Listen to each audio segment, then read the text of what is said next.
Welcome to the Slop Farm. Enjoy the video. You start by installing and launching the scanner app, then granting camera permission so the app can read codes. Once done, clean the lens and position the device under steady light. This reduces glare and speed improves.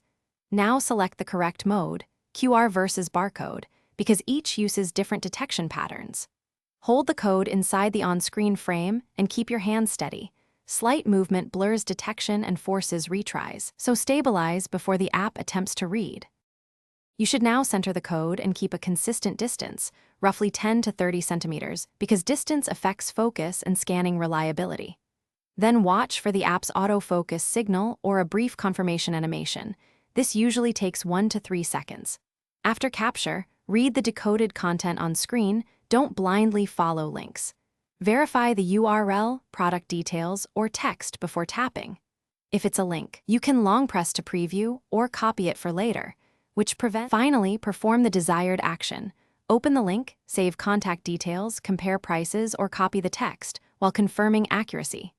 Once completed, close or clear history if you want privacy. If scanning fails, immediately try practical fixes.